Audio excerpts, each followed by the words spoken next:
Good morning. My name is Richard Lawson. I'm the Dean of St. John's Cathedral, and it's my pleasure to welcome you to this Sunday's Dean's Forum with St. John's Cathedral in Denver, Colorado. Our topic this Sunday is timely. It is Martin Luther King Jr. and civil religion. Our guest is Dr. Samira Mehta, who is an assistant professor of women and gender studies and of Jewish studies at the University of Colorado Boulder, so our neighbor just up the road.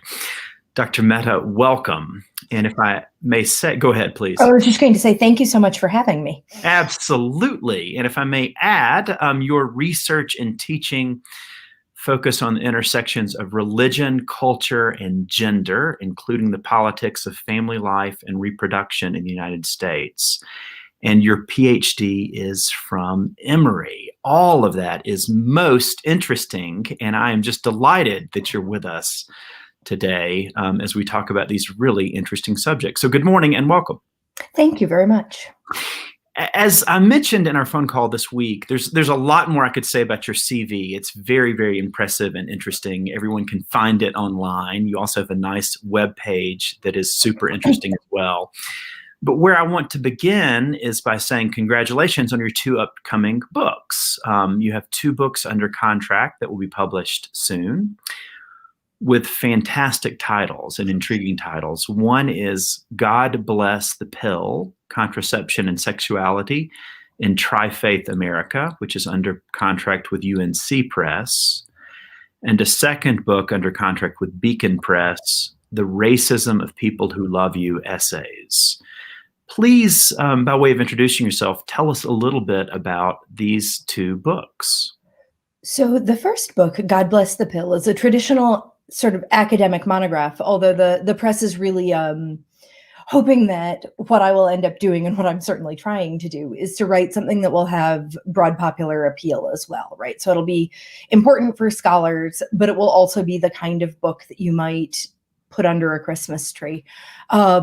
If you have nerdy relatives. And it's a history of religious involvement, pro and con, with contraception since 1942, which is when Planned Parenthood first decided to have a national clergymen's council on population and contraception.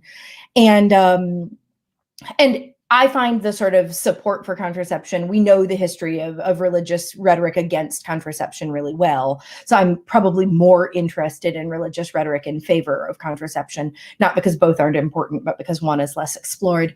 And it's organized around forms of contraception. So the first chunk looks at the diaphragm during the era when the diaphragm was the most commonly prescribed and used form of contraception, followed by the birth control pill when it gets approved by the FDA. And again, it becomes the most common. I have a section on backlash. And then I think about sort of debates about condoms in the public school, Norplant and welfare in the late 80s and early 90s, before moving to sort of recent Supreme Court cases, some of which involve the IUD.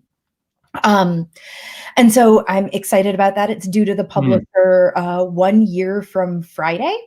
So that's about the time frame. The other is a book of personal essays. And so this is really a new genre for me. The Racism of People Who Love You is really an attempt for me to think about my life as a sort of person with mixed heritage, like as a mixed race individual, thinking about how, and trying to communicate how, as someone with all of this sort of theoretical knowledge in my head from like divinity school and graduate school, and how I make sense of the way that I move through the world. And, you know, my friend Tom was listening to me talk about it, and he said, oh, what you're saying is because you grew up in the United States with a white American mother, but you read as South Asian, as a person of color. What you're saying is you're culturally comfortable in places where you're racially uncomfortable in other, but you're culturally out of step in the places where you're racially comfortable. It's really about that tension in life, right? Never being Indian enough in Indian spaces, but always being brown in American spaces. So the discrimination and the lack of cultural competency that is part of that life. Dr. Mehta, congratulations. They both sound absolutely fascinating. Thank you. I hope they will be. Well, before we dive in, and thank you as well for that introduction to your work. Before we dive into the rest of our questions and our topic for the day, again, MLK and civil religion, just a little bit of housekeeping for our viewers and a brief prayer. Dr. Mehta and I would love your questions or your comments. And the easiest way for you to do that, because all of us are viewing this via different platforms. If you're on Facebook Live, just throw a comment or a question into the chat or whatever platform you are using. And our administrator will be sure to highlight those questions and comments for Dr. Mehta or myself. So again, whether you're on Facebook or YouTube, just drop it in and we will be sure to get to it. And a brief prayer. Dr. Mehta, this is the collect or prayer for the day, for the feast day of Martin Luther King Jr., whose birthday is, of course, Monday, a national holiday. So let us pray. Almighty God, by the hand of Moses, your servant, you led your people out of slavery and made them free at last. Grant that your church, following the example of your prophet Martin Luther King, may resist oppression in the name of your love and may strive to secure for all your children the blessed liberty of the gospel of Jesus Christ, who lives and reigns with you and the Holy Spirit, one God, now and forever. Amen. Dr. Mehta, this past summer, you published a really interesting article that I enjoyed and have thought about quite a lot with a colleague of yours. And the article, if anyone is curious, is entitled "A Justification for Unrest. Look no further than the Bible and the Founding Fathers" was your subtitle. And in this article, what you do is you begin with unrest, Israelite unrest when they are enslaved in Egypt. You move on from that to Christian unrest as they are suffering under the rule of an imperial power, namely Rome. And then you move from that to unrest in American history and the story of the Boston Tea Party, a story that's very much so beloved by many Americans, but is very much so a story of unrest in the face of perceived injustice. And then in light of all of that, and again, going back to your title, "A Justification for Unrest, looking no further than the Bible and the Founding Fathers," you conclude, or you reach this crescendo with a Martin Luther King Jr. quote, namely, "Peace is not merely the absence of tension, but the presence of justice." Dr. Mehta, tell us why this King quote is an important lens through which you view social unrest in this country, and a lens through which you view King. So it's important to note that I co-wrote that piece with my friend and colleague, Dr. Sam Boyd, in the religion department at CU Boulder. And we really came to the topic out of a conversation. We kept hearing, friends, family members saying, it's not that it's not terrible, right? It's not that it's not terrible what happened to George Floyd, but why do people have to respond with such degree of protest, right? Why is there violence in the protest? Why are there things destroyed? And we were talking about what it means and how we both saw it and how we thought about it. And Sam's a Bible scholar, and I study American religion. And we were thinking, for instance, the Boston Tea Party, we tell this story as a story of amazing rebellion in the face of horrible injustice, right? Like unfair taxes and things like that. And so what the colonists do, they go onto a ship and they dump tea into the harbor, and that tea is privately held. It's kind of the colonial equivalent of going into a Target and grabbing a television. And they do it to protest the taxes. Now, I don't mean to say that I actually think it's okay to go into a Target and grab a television, but to say that we tell these stories very differently. And so I think, it's first of all important to remember that lots of things go into those moments, and often the people who are at the front of the justice seeking demonstrations are not advocating for some of the sort of looting and things like that end up happening, right? So it's both important to kind of have a nuanced view of the many moving pieces that are going on. But when you see things, it's important to remember that people are coming from places of desperation. They're coming from systems where they can't trust the system working as it is supposed to work to give them any sort of justice, right? This is not a legal system that gives them justice. This is, in fact, a legal system that causes the deaths. And so to have peace, it isn't just to sort of say, okay, come on, Minneapolis, or, I mean, there was tear gas in my neighborhood in downtown Denver. I live right by the Capitol, right? So it's not just to say, okay, everyone calm down, let's go back to business as usual. It's to recognize that business as usual is a world of deep injustice for many, many people, and that it isn't actually fair or reasonable to ask them to protest in ways that might strike the privileged as sort of appropriate, right? Because those forms of protest, sometimes they work very well, and other times they don't.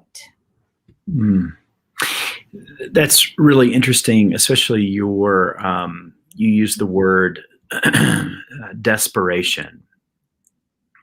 That for those of us who are not desperate, we might not be able to appreciate the desperation of those protesting. And that leads right to my next question, as we're thinking about Dr. Martin Luther King Jr., because you have a concern you feel like that American culture, especially today, sentimentalizes King or turns him into a kind of moderate American voice, and you worry sometimes that his the more pointed, harder edges of his voice and prophecy get neglected. And that got me to thinking about his letter from the Birmingham jail and your point about desperation that you just made. It's in that letter, and I commend it to everyone, of course. It was incredible to read it this past week. And as I mentioned to you on the phone when we were preparing for this talk or conversation, I am born and raised in Alabama. And I happen to know this letter was addressed to several, what was at the time called clergymen, thankfully no longer, there'd be clergy persons, one of whom was the Episcopal Bishop of Alabama. And I was actually ordained by his successor. And so this letter hits close to home in a lot of ways. In this letter, King is very, very frustrated with moderates, white moderates in Birmingham and more generally. And he writes, King writes, I had hoped that the white moderate would see this need. Perhaps I was too optimistic. Perhaps I expected too much. I suppose I should have realized that few members of the oppressor race can understand the deep groans and passionate yearnings of the oppressed race. And still fewer have the vision to see that injustice must be rooted out by strong, persistent, and determined action. I am thankful, however, that some of our white brothers in the South have grasped the meaning of the social revolution and committed themselves to it. They're still all too few in quantity, but they are big in quality. It's what King here writes and names as the passionate yearnings and the deep groans of the oppressed race. Is that what you mean by desperation? I think so. One of I taught in grad school, I taught at the Candler School of Theology, and one of my students there, someone who I like. Dr. Mehta, if I may say, Candler School of Theology is at Emory in Atlanta. Yes, and so I had a student for one semester there named Ingrid Rasmussen, and she is now the pastor at Holy Trinity Lutheran in Minneapolis. So her church is right in the center, really close to where George Floyd was killed. And she, this summer, in the middle of everything, took her cell phone and gave a walking tour of her neighborhood one morning after things had calmed down, and she was enormously pregnant, and people told her to get out and be safe, for if not for herself, for the baby. But she gives this tour, and she ends by reflecting on the Langston Hughes quote, "Deferred dreams explode." And so as you were sort of reading this quote, I thought about this woman who I've known and respected for a long time, a white woman walking through this neighborhood and reflecting that this is what she sees has happened for her neighbors, right? They've been asked to defer their dreams for too long. But I think that, there are kind of two elements that I want to hit on with the sort of King quote and the King situation. I think that, when Martin Luther King becomes someone who is basically martyred and becomes a figure in what we call American civil religion and the celebration of the state. And that's what it means to have a day off in your honor, right? It's like President's Day, which is, when I was a kid, it was like Washington's birthday and Jefferson's birthday. No, I don't remember. But it's akin to President's Day, right? That means that you're kind of being put forth by the nation. Well, King was actually alive. He was someone who, the FBI watched him. He was a thorn in the side often of presidential, of the Kennedys, of governors in southern cities, right? He wasn't on the side of the government. He was appointed critic of the government. And he was interested in creating change. And I think that aspect of who he is, in becoming someone for whom, you have every public school celebrating, you moderate the message. That's part of what happens. And what you lose is the pointedness, right? You do the I have a dream speech, but not the letter from the Birmingham jail. And, when we were talking in preparation for this conversation, you were sort of asking, what do you say about moderates? What's going on here? And if I may, Mehta, Dr. Mehta, if I may say, and I'm glad you're recalling what we talked about, because I'll maybe even set you up even a little bit more. Because you and I thought this was maybe the best part of our conversation this past week. So very briefly to say, I'll say to our viewers, as I said to you, and this letter strikes home in part because the Bishop of Alabama piece, but at a deeper level, it strikes home because at least by disposition, I feel like a moderate. I'm certainly a white moderate. And what I mean by that is I've always appreciated a position of moderation that's able to listen. And I won't use the word compromise, but I'll use a more dynamic word, synthesize, two extremes. And reach a kind of consensus. As a pastor, that comes pretty naturally, because whether it's counseling of a married couple or groups that are in a divisive situation, a position of synthesization or moderation is sort of what I do in many ways. And this particular piece where he says that the white moderate just cannot feel or empathize with the deep groans and passionate yearnings of the oppressed race. I believe that is so true, that a part of the reason why I can't hear and feel what the oppressed is going through is because that white moderate position has not been oppressed, has not felt the oppression, so to speak.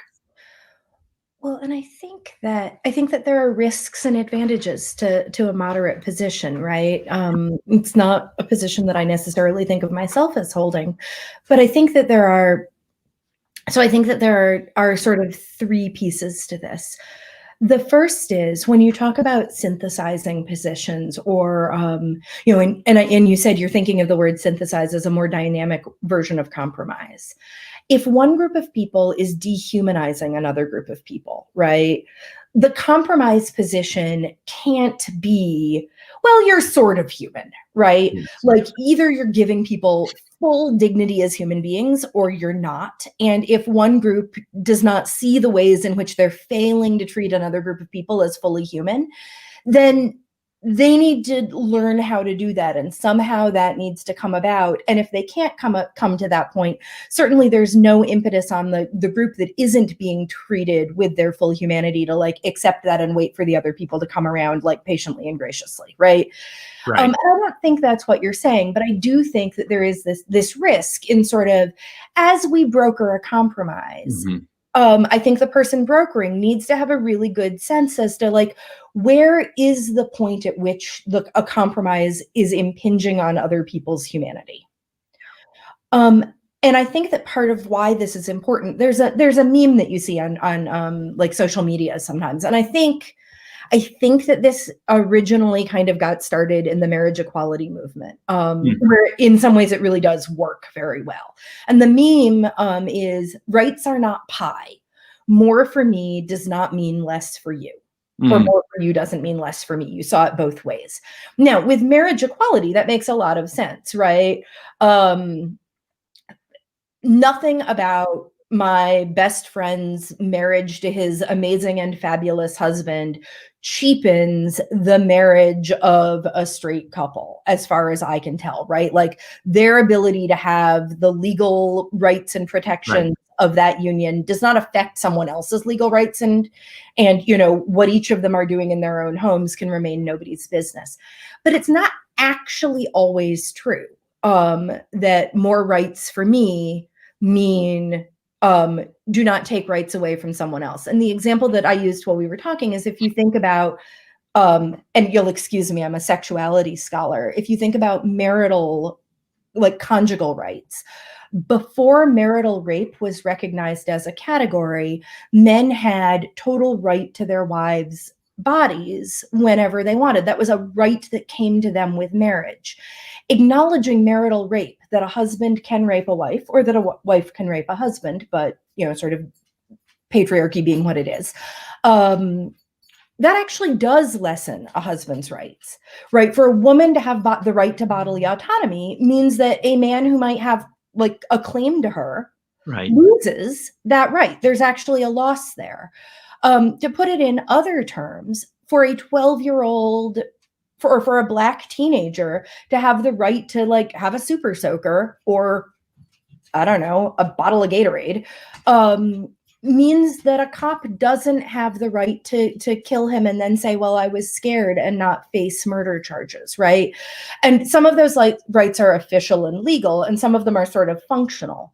But there are times when protecting one person's rights actually means that the other person either loses something that they had access to, or has to face consequences that they were otherwise free from. And I think that that's a place where, moderates and sometimes other people, right? Like sometimes certainly white liberals want everybody to have the same rights, but they don't want there to be costs. And so at the very least, there's a cost of discomfort, right? If you do something and I, as a white man, and I, as a woman of color, experience it as sexist or racist, and you care deeply as a kind and compassionate person about not having to hear that piece of the impact of your actions, you want your intent to matter. You don't want the impact to matter, right? And even on that level, it can mean real discomfort for the people who have historically not experienced the oppression. And what King is saying is like, you can't be comfortable. And maybe that means you have to hear and feel this twinge of discomfort. And maybe it means you sometimes have to go to jail or sacrifice something that you presumed was your right to give other people dignity. Fascinating. And I want to connect everything you just said very quickly with two religious concepts that Mhm. are religious concepts, at least across the monotheistic religions. One is the notion of sacrifice, which often gets read literally as something that's forced upon you. A different reading of sacrifice. There are sacrifices that can be seen as more positive, where a person or a community willingly chooses to sacrifice or offer something Mhm. for a greater good. That relates to what you're talking about. It would be a group or a community choosing to give something up for the sake of the other. Mhm. And the second concept that very much so relates, that I wish that we could really dive into, but maybe we'll save it for another day. And that's the notion of, and this really is what cuts at the heart of the limitation of the moderating position in certain places and spaces. Mhm. And that is, choose therefore this day what you will, life or death. The whole notion within monotheistic religions that there are certain boundaries, that to cross that boundary is to enter into a situation that's so dangerous and disintegrating. There's no such, you can't, in other words, you can't negotiate with the devil, so to speak, Mhm. to be playful about it. There are situations such as, to be more serious and clear, um, violence against someone because of their sexuality or their race, that is so disintegrating and destructive that it belongs in the category of evil, so to speak. And those would be places where to be a moderate and try to synthesize such a position or attitude is detrimental to one's own soul. So I'm going to respond actually by asking you a question about what you just said, because I'm not a theologian, I'm a historian. And when you talk about sacrifice and gift, one of the things that I hear is potentially dangerous in that language, and I think perhaps this has to do with how I'm understanding it, which is why I'm asking, is if you give a gift, you can theoretically take it back. Now, you're not supposed to. That's not good manners. But the power lies with the giver. Mm. And so I'm wondering, in a context of a power imbalance like Mhm. racial injustice, how sort of theologically how that would play out. Mm. The person that is an influence on me is Dr. Sarah Coakley. Mhm. Happens to be an Anglican theologian. Do you know Dr. Coakley? My MDiv is from Harvard Divinity School, so I don't know Oh, her really? Yeah. spectacularly well. Yeah. Well enough that when I bumped into her on the street while I was a student, I recognized her and she recognized me, but not well enough that she would know who I am now. So Dr. Coakley, and I'll say this just very quickly, and Dr. Coakley is very aware that Dr. Coakley, you'll remember, is a feminist Mhm. and understands the dangers of the notion of sacrifice and gift. But with that being said, she believes that sacrifice and gift can be read in very certain. It can be read as a great danger and an evil, and it is in certain situations, because it's led to, say, women leading sacrificial lives underneath Mhm. patriarchy and other forms. But she also sees that there is a form of sacrifice and gift that is natural and fulfilling when chosen for the sake of the greater good, and when becomes, and this is her sharp addition to it, when it becomes upbuilding for one's own soul or self. Mhm. Um, so I would, and she also, and I forget the colleague's name, but he's a scientist at Harvard. She also just has done a groundbreaking book. I have it on my shelf, but I haven't read it yet. That sacrifice and gift exchange are also built into creation itself. Interesting. Mhm. Um, yeah, But I mean, what we need to do, Dr. Mehta, is have you back for another forum and dive in there, because it is as you know, it's a complex, very complex. Religions across the board have used sacrifice to justify immoral practices and oppression. Right. And I think that it's really complicated because I think it's a very appealing spiritual practice, but like so many, it can go horribly, horribly awry. Horrible. And, you know, I said, I think there are pros and cons to a moderate position. And then I told you what I thought the cons were. But I'll offer as a pro, I'm not sure that my friend Ryan self-identifies as a moderate, but I have a friend he's a scholar of American religion, as I am, and his wife is a Baptist minister. And because they're from a tradition that really privileges testimony, he will take stories from my life, of my experience. Particularly, I was living in DC 4 years ago. So of my experience of racism on the streets of DC immediately after, in the lead up to that inauguration. And he'll take them home to his parents, who have a very different political position than he has. And his comment is he would never ask me to go into that space and share that pain for people who might or might not be able to hear it and might feel the need to challenge it. But what he can do is he can take his privilege and the love that he and his parents have for each other and use that space to tell my story, knowing that they're going to push back and that the pushing back would hurt me. It would feel like a denial of my humanity to me. And to him, he knows that isn't their intent.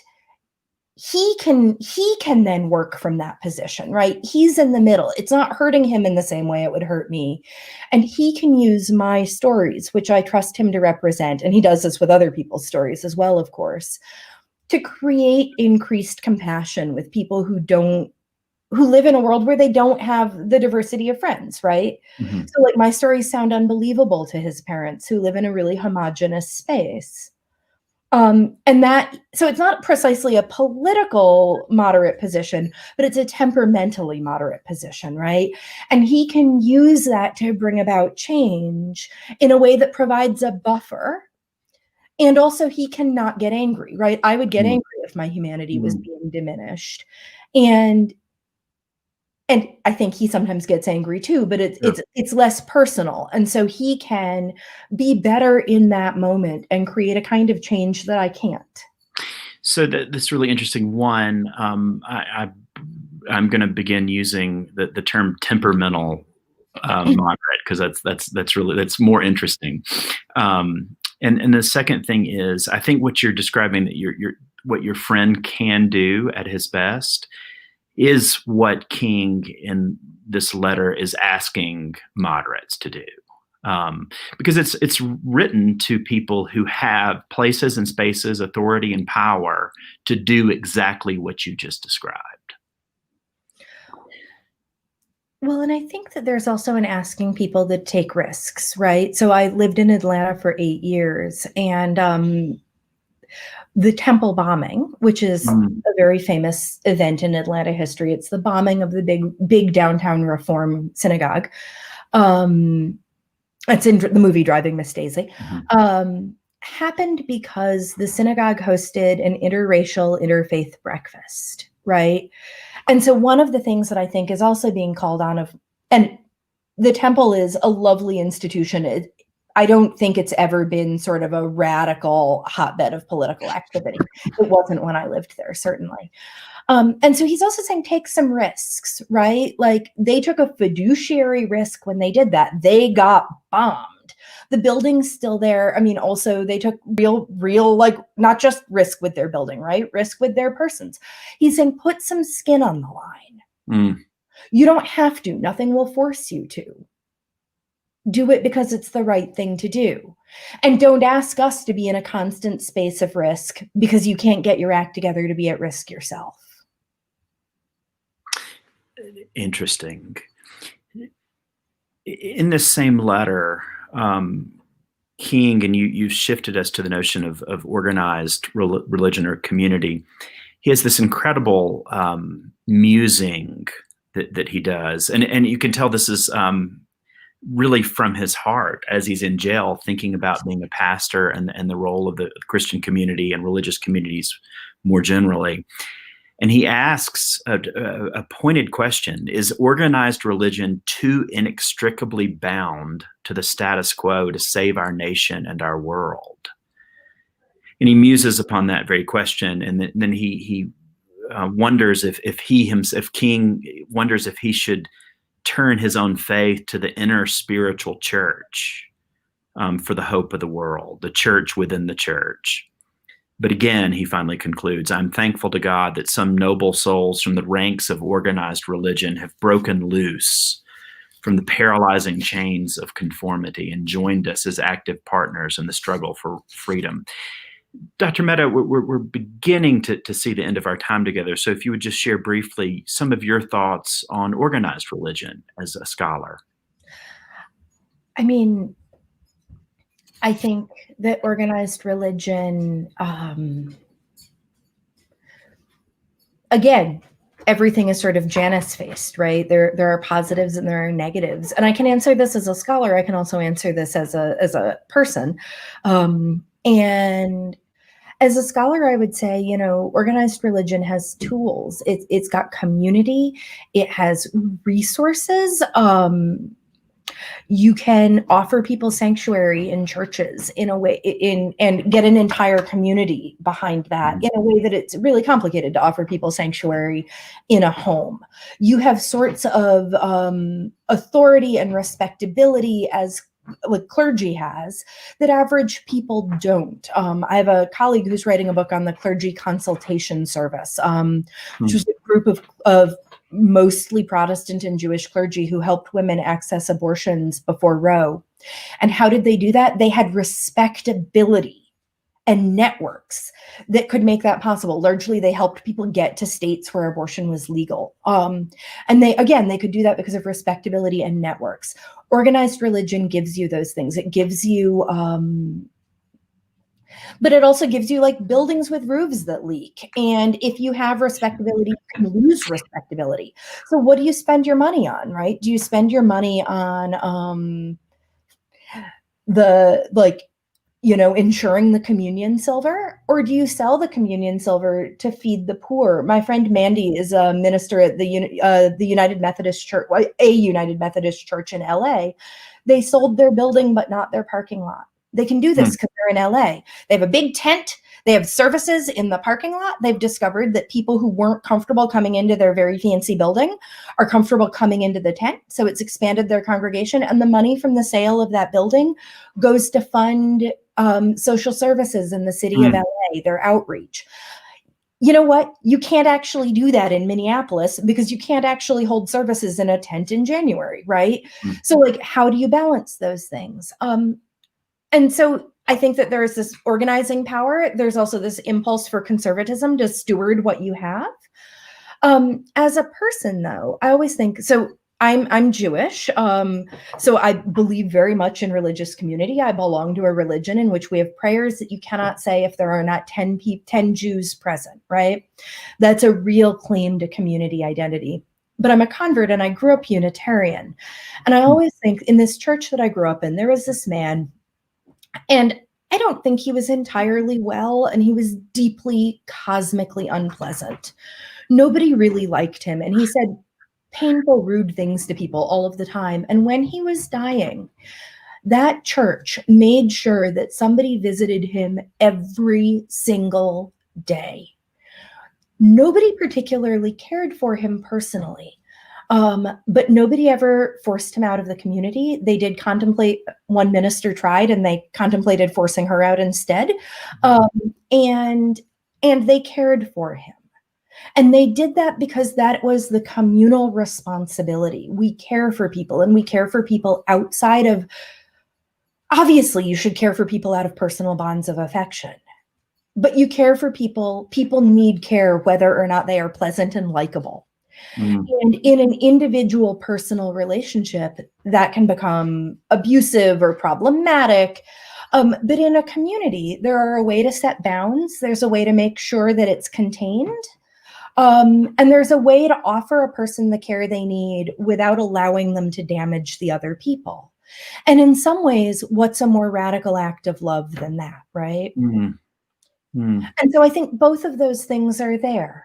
Yeah. And the goal of religious community is to marshal the capacity for radical love of the other, be the other an individual crank in your community or a group of people whose experience you cannot know. Mhm. And, that doesn't mean your communion silver isn't beautiful, but it does mean that maybe you only need one set, right? Mm. Mm.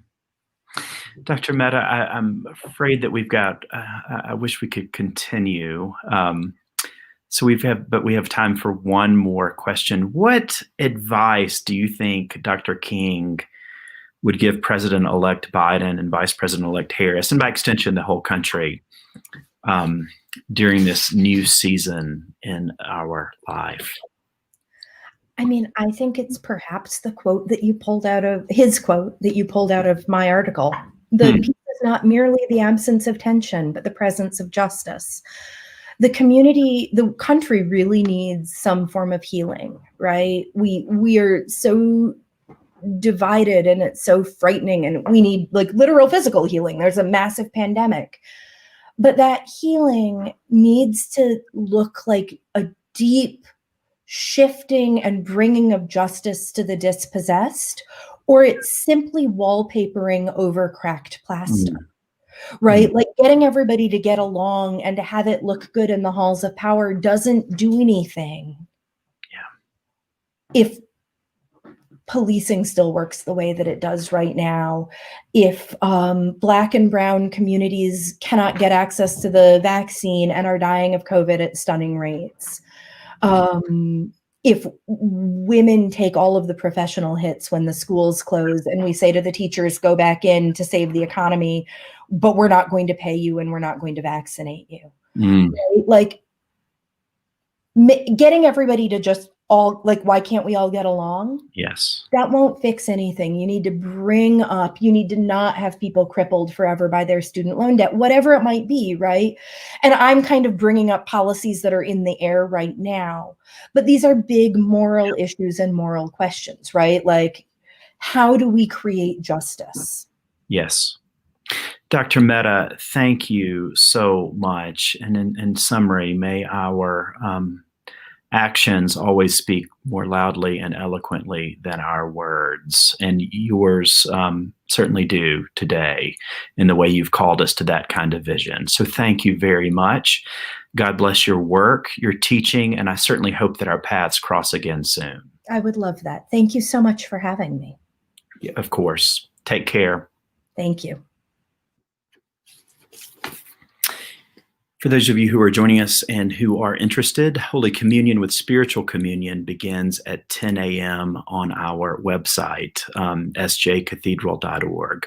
Please join us, and in-person communion between noon and 2 at the cathedral. God bless you and take care, and may the example, words, and prayers of Martin Luther King Jr. help us to move onward, not only in words, but above all in actions. Bye-bye.